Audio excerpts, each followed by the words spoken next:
seed of hope, sign of our quest for truth and meaning, in celebration of the life we shared together.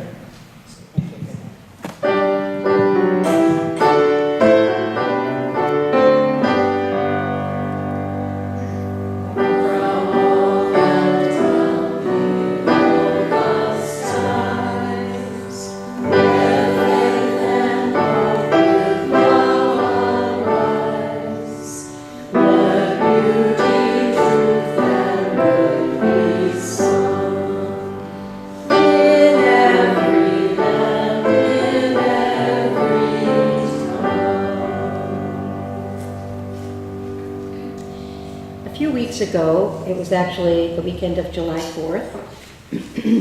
I was visiting the home of friends in Victor for a picnic.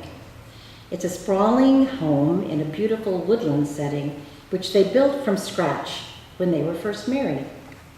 When their original plans to homestead in Alaska didn't pan out, they bought this 5-acre wooded lot and cleared enough land for their house, another smaller guest house, and a pond, all surrounded by tall trees. It was just getting dark and we were sitting around the bonfire roasting marshmallows, enchanted by hundreds of fireflies flickering through the woods all around us. Oscar, the 10-year-old grandson, was in charge of roasting the marshmallows on a long stick and making the s'mores. I put in my order, and when Oscar handed me mine and I bit into it, a flood of vivid childhood memories came rushing back. Well, I went on and on about how delicious that s'more was and how I hadn't had a s'more in, 50 years. And this was the best one I ever had. Well, Oscar's shoulders lifted up, and he was very proud to have created such a marvel, and told his grandma after I left, "I can't believe she hasn't had a s'more in 50 years." As we celebrate zest in our lives this summer, I'm reminded of the magic of our short lives. Our little lights shine as briefly as the woodland fireflies, especially when you consider our ancestors were the stars, born some 14 billion years ago in the Big Bang. And yet, because we're all made from that original stardust, we're forever connected to each other throughout time in ways we cannot begin to fathom. Thomas Berry writes in his book, The Universe Story, in the very first instant when the primitive particles rushed forth, every one of them was connected to every other one in the universe.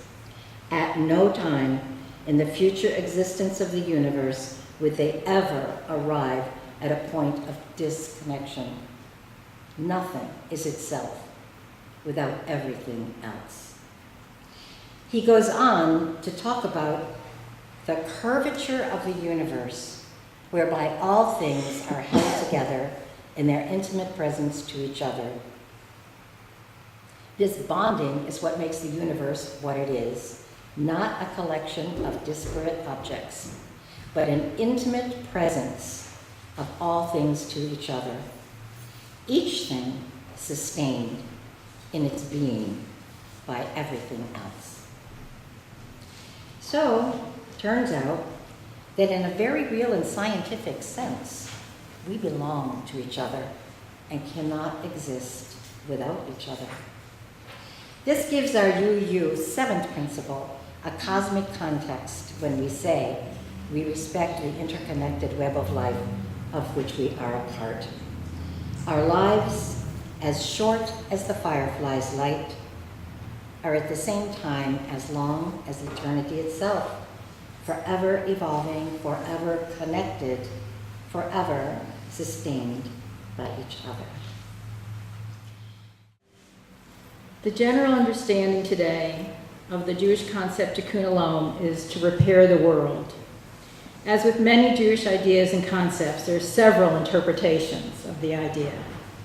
Let me tell you about these and then come back to the modern version. According to writer Stan Meyer, the Hebrew verb tikkun is only found 4 times in the scriptures. Ecclesiastes 1:15, 7:13, 12:9, and Daniel 4:36. It means to make straight, establish, arrange, or repair. In Ecclesiastes 7:13, the writer said, "Consider what God has done. Who can straighten, Tikkun, what he has made crooked?" The ancient rabbis put the words Tikkun, which means repair, and Ha'olam, the world, together to create a term for improving society. The phrase is found 30 times in the Babylonian Talmud, 8 times in the Palestinian Talmud, and a few times in the Midrashim, which is the ancient collection of rabbinical commentaries. Tikkun Olam, in this sense, referred to their interpretation of biblical law that provided a way for the Torah to be carried out while protecting those who could not defend themselves. A principle of jurisprudence designed to close legal loopholes. It served a very important but specific role when applying rules of morality and justice in certain circumstances. It provided protection to those potentially at a disadvantage, governing, for example, just conditions for the writing of divorce decrees and for the freeing of slaves. It was also extended to describe fairness in business practices. For example, physicians could not be held liable for accidental malpractice. Because these moral rulings improved society or made the world straight, they were called Tikkun Olam. The Zohar, a book of Jewish mysticism, which first appeared in Spain in the late 13th century, used the idea of Tikkun Olam to describe the cosmic benefits when a Jew performs mitzvah, which are the 613 commandments that God gave to the Jewish people in the Torah. It's a lot of commandments to follow, a lot of rules. According to Rabbi Korf, chaplain of the city of Boston, Tikkum Olam is left in God's hands. For Jews who truly want to engage in Tikkun Olam, the only honest and authentic Jewish way to do that is to encourage observation of the Torah. That is actually what our responsibility is. Nothing more and nothing less, and the rest is up to God. If we do our part, God will do his. According to Orthodox Judaism, which is the strictest, most religious of the Jewish denominations, the interpretation is the prospect of overcoming all forms of idolatry, based on a section of the Elianu, which is a daily prayer. In the Elianu prayer, the phrase Tikkun Olam, meaning literally to mend the world or to perfect the world, appears in the context of the following sentence. We therefore put our hope in you, Lord our God, to soon behold the glory of your might in banishing idolatry from the earth, and the false gods will be utterly exterminated to perfect the world as the kingdom of the Almighty. In other words, when all the people of the world abandon false gods and recognize God, the world will have been perfected. Rabbi Isaac Luria was a 16th century rabbi and mystic who lived in Safed. His teaching is referred to as the Lurianic Kabbalah. He taught the following story of the cosmic significance of Tikkun Olam. Before God created the world, the entire universe was filled with a holy presence. God took a breath and contracted the divine self to make room for creation. From that first breath, darkness was created. And when God said, "Let there be light," lightness was created by filling vessels with holy light. God sent those special vessels, called Kalim, to the world. And if they had each arrived whole, the world would have been perfect. But the holy light was too powerful to be contained, and the vessels split open, sending sparks flying everywhere. Some of God's holy light became trapped inside the shards of the vessels. It is our job to release and gather these sparks. When a Jew carries out the mitzvah, cosmic repairs are made in the invisible spiritual world. When enough sparks have been gathered, Tikkun Olam, repair of the world, will be complete. In modern Jewish circles, Tikkun Olam has become synonymous with the notion of social action and the pursuit of social justice. According to this interpretation, the concept that we have a moral duty to society originates in the Torah. In Deuteronomy 16:20, God commanded Israel, follow justice and justice alone. The Hebrew prophet Amos condemned Israel's disregard of the widow, orphan, and alien. He declared, "Seek good and not evil, that you may live. Hate evil and love good, and establish justice in the gate. Let justice roll down like waters, and righteousness like an ever-flowing stream." Where have I heard that before? The current understanding can be traced back to the beginning of the post-World War II period. Brandeis University professor Jonathan Krasner, in his 2014 article, "The Place of Tikkun Olam in American Jewish Life," identifies three distinct groups that transformed Tikkun Olam over the past 75 years. The first were theologians who, in the aftermath of the Holocaust, looked for ways to reimagine the covenantal relationship between humans and God. They included Rabbi Abraham Isaac Koop, the first Ashkenazi chief rabbi of Palestine, and various Reform and conservative rabbis. As explained by these Jewish leaders, the Jews were not merely partners with God, but senior partners in action, entirely responsible for the execution of the covenant. The second group were educators. Educators in the 1960s who, when confronted by the youth counterculture, gravitated to Tikkun Olam with the idealistic connotations as part of a larger effort to align the teaching of Jewish values with contemporary concerns. Shlomo Bardin, founder of the Brandeis Bardin Camp, now part of the American Jewish University, started interpreting the phrase from the Alieno as meaning efforts to pursue more social justice. In speaking to a group of campers in 1960, Bardin insisted that it was their task as Jews to fix the world. It's quite a task. The third group was political. Beginning in the 1970s, a number of progressive rabbis and community leaders began appropriating the phrase Tikkun Olam for their publications and programs. At the New Jewish Agenda's founding conference in 1982, the platform asserted that many of us base our convictions on the Jewish religious concept of Tikkun Olam and the prophetic traditions of social justice. In the early 1990s, others took up the effort to shape progressive Jewish politics around this concept. Among these was Michael Lerner, who adopted the name Tikkun for his politically liberal magazine. Lerner hoped to energize alienated Jews with a model of Judaism that rejected the crass materialism and hypocrisy of middle-class, urban, suburban Jewish life in favor of a Jewishly grounded ethic of social justice. Tikkun Olam has become such a commonly used term in liberal Jewish circles that it is the basis for a joke in which an American Jew visiting Israel asks her guide, "How do you say Tikkun Olam in Hebrew?" It has even been adopted by the general non-Jewish population.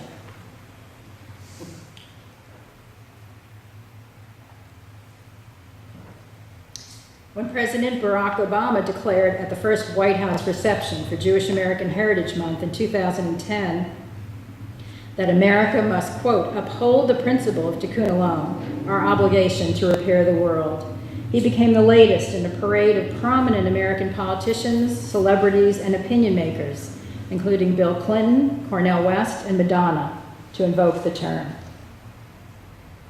Former U.S. President Bill Clinton used the phrase Tikkun Olam to describe his social agenda.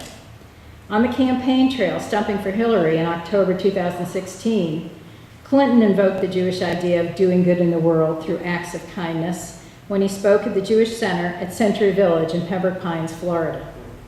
He invoked that spirit to urge Florida Jews to stick to their Democratic Party roots and vote en masse for Hillary Clinton. He connected Hillary Clinton's call for a more inclusive country, embodied in her slogan, "Stronger Together," to the Jewish concept of Tikkun Olam. So how does this concept translate into action? Tikkun Olam, as it relates to practical methods, applies to working in all communities, not just Jewish communities. In the modern era, Tikkun Olam is the idea that Jews bear responsibility not only for their own moral, spiritual, and material welfare, but also for the welfare of society at large. Jews are members of the greater society, and as such, their actions are not limited to their own communities. There are many organizations today who work with a guiding mission of Tikkum Olam. The entire Jewish communal world, including synagogues, fundraising bodies, community centers, and social welfare agencies, participate in work to repair the world around them. Some examples are the American Jewish Joint Distribution Committee, which has served as the overseas arm of the American Jewish community since 1914. Its mission is to serve the needs of Jews throughout the world, particularly where their lives as Jews are threatened or made more difficult. It sponsors programs of relief, rescue, and renewal, and helps Israel address its most urgent social challenges. They are committed to the idea that all Jews are responsible for one another, and that to save one person is to save the world. The Ziv Tzedakah Fund is dedicated to the collection and distribution of funds for both Jewish and non-Jewish programs, and is devoted to bringing the educational message of tzedakah, charitable giving, to communities and secular schools throughout the United States, Canada, and Israel. The American Jewish World Service has founded in 1985 to help alleviate poverty, hunger, and disease among the people of the world, regardless of race, religion, or nationality.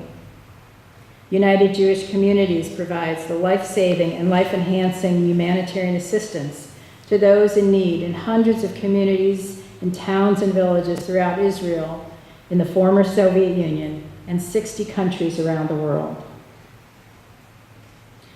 Tikkum Olam can be accomplished on an individual basis, helping a family member, helping a friend or a coworker. It can be carried out on a community basis, volunteering with a local agency, serving on a town board, working on community projects. And it can mean action on a global level, working on climate change, joining the Peace Corps, supporting organizations that give microloans, such as Kiva. It also means the donation of monetary resources. Like almost everything else in Jewish life, the rules of giving are very specific. According to the Bible, the standard amount to give to the synagogue is 1/10 of one's income, and the maximum amount is 1/5.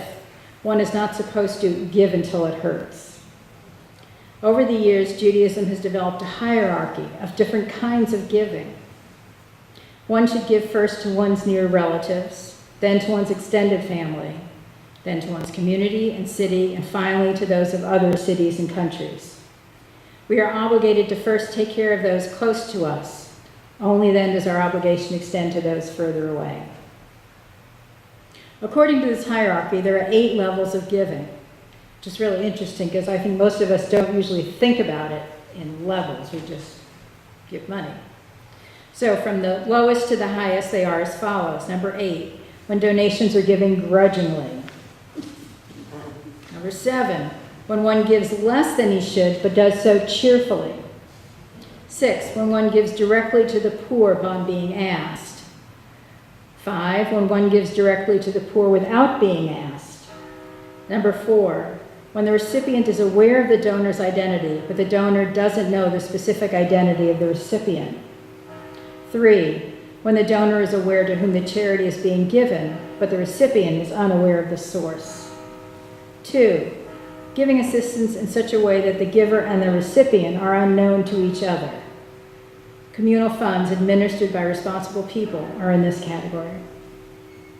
And number 1, the highest form of giving is to help sustain a person before they become impoverished, by offering a substantial gift in a dignified manner, by extending a suitable loan, or by helping them find employment or establish themselves in business so as to make it unnecessary for them to become dependent on others.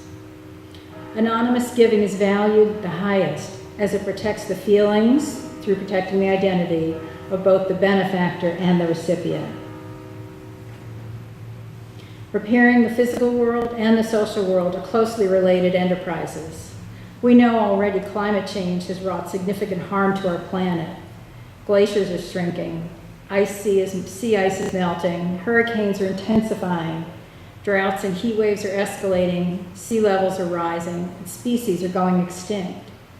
Repairing the damage will take millennia, and so we must approach the present task of repairing the world with a great sense of urgency. Finally, we have to work outward in all directions. Not only do we have to engage like-minded partners in repairing the world, but we have to develop new partners.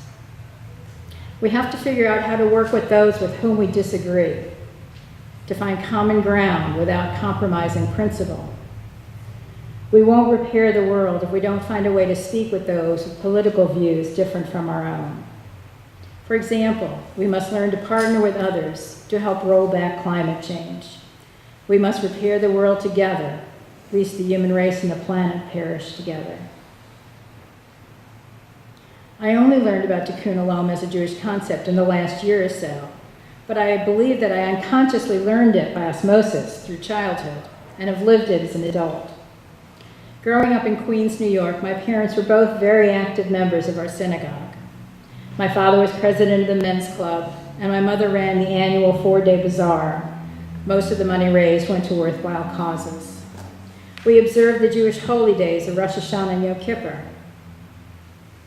The 10 days, starting with Rosh Hashanah and ending with Yom Kippur, are commonly known as the days of awe, or the days of repentance.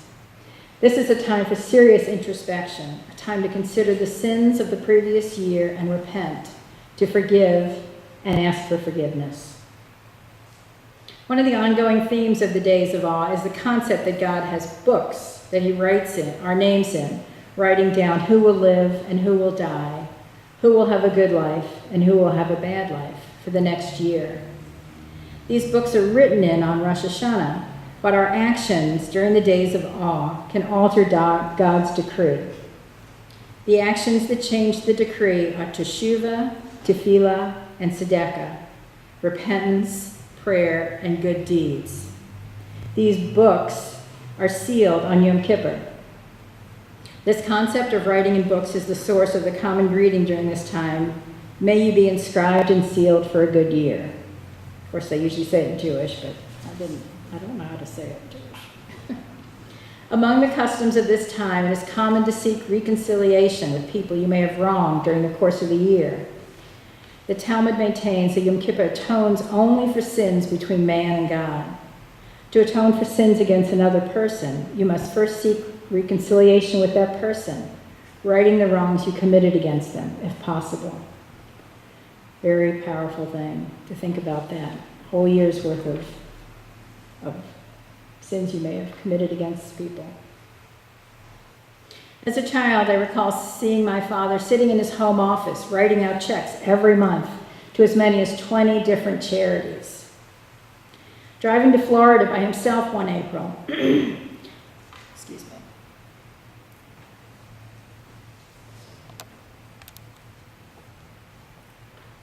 Driving to Florida by himself one April, he got stranded in an unexpected blizzard in South Carolina.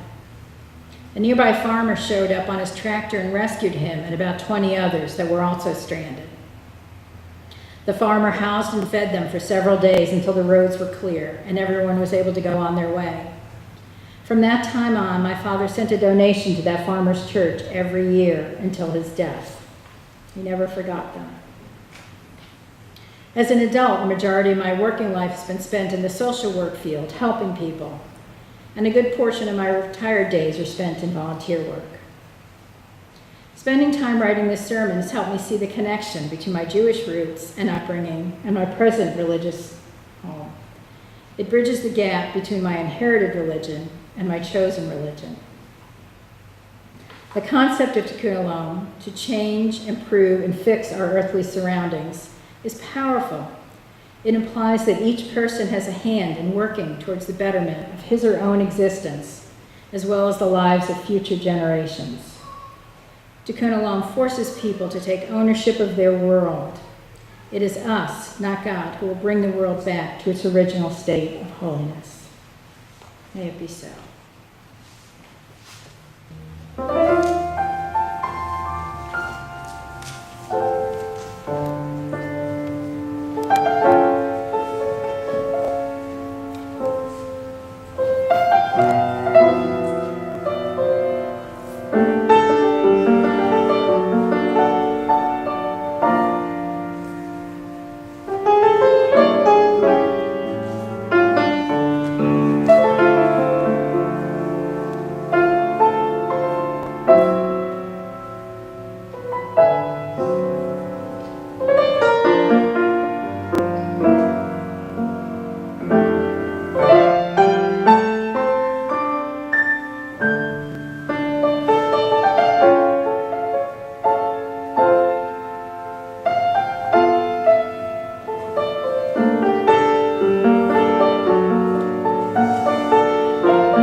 his flame, but not the light of truth, the warmth of community, or the fire of commitment. These we carry in our hearts until we are together again.